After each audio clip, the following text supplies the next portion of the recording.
How deep personally does like, gaming as a medium sort of, run for you? And does that sort of like, inspire any of the stuff that you're working on a regular basis in any way?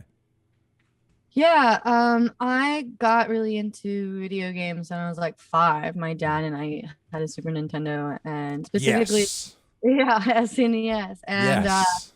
there was this one game called Secret of Mana. And yeah, Yes. it's a SquareSoft Yes. game, and it's like one of the few RPGs that was two player, and so it was like Yes. kind of the only thing that like my dad and I were into doing together. It was like our only bonding time, and it's like kind of like a really like a cool thing to do like with someone else is like traverse like a world. And Hmm. it was kind of the first game that I played where I was like, this is art, like this is a narrative, and like I love the characters, and the art is amazing, the music is amazing.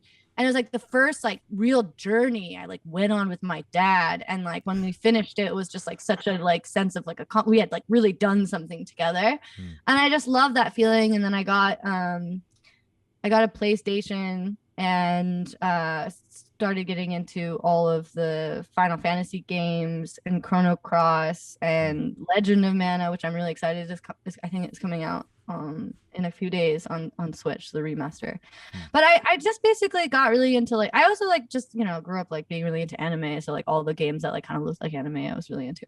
And so yeah, I kind of like was into like the old school RPGs, but then I kind of fell off gaming besides like really nerdy, like not cool games to be into, besides like Breath of the Wild. And but yeah, I mean like this game, Sable, like definitely like is just one of those games that I think like strikes in like a chord in me. Like I just it feels like it just feels like one of those games that you can appreciate like the narrative and the art and hopefully the music, and it just feels like very elegant, and I'm like really happy to be a part of it. But I don't know how much it influences game. I don't know how much like games influence like my music, like Japanese breakfast music. Hmm. So And I think we actually did sample something for Psychopomp, but I can't really remember what. and this game is an open world as well, sort of like an adventure style, from what I understand. Yeah, it's definitely, yeah, it's an open world adventure game, and there's no combat. So it's just like it's like a coming of age story about this girl Sable who explores like this desert planet on her hover bike. Hmm. This goddamn car alarm. Sorry. We'll deal with it. This But person car alarm goes off like 3 times a day. And then we've like scolded him before, and he's been like, "How do you think I feel?" We're just like, "You're waking up the clock every day." yeah, Yeah, he got it. Okay. really good job making it about himself.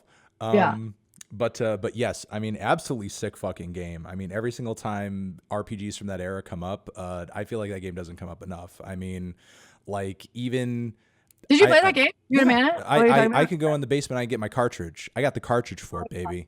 Like Yeah. like so many great aspects of the gameplay with that RPG in comparison with others, like the way that you sort of like scroll through the Oh, yeah, yeah. attacks, and Oh, yeah, the yeah. like Yeah, the way that those come up. it is a really And good combination because it's like there are like because like the combat, it's like not turn based, yeah. so it's It's way more very fun. quick, and and But even then sort of there's like like using spells and powers is stuff. super Like, I quick. don't know any other. I don't know why more RPGs like don't emulate that game because it's so special. I feel like. Yeah, no, it's totally good in terms of just like the flow and the functionality. And as you say, sort of the two-player thing, and just the music is totally sick. Like the battle music.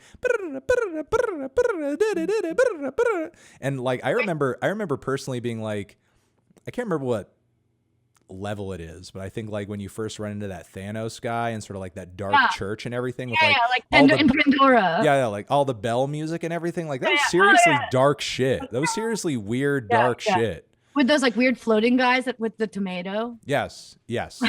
Yeah, yeah. Just really weird enemies too, Like the but chess pieces yes. that were really hard to kill.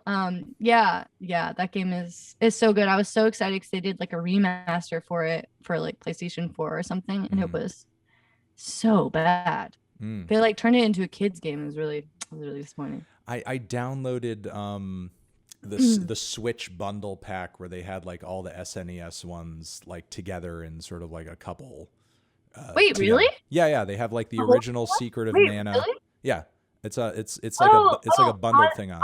but it's like on the like mini SNES or it's on the Switch. Yeah, it's on the Switch. Oh, it's on the Switch? It's its own game. It's sort of like the original Secret of Mana and then the sequel sort of packaged into one thing.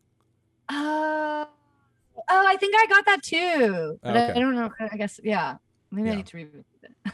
Yeah, but I played through the sequel a little bit. I haven't finished it yet, but whatever. We're getting too much into this video game.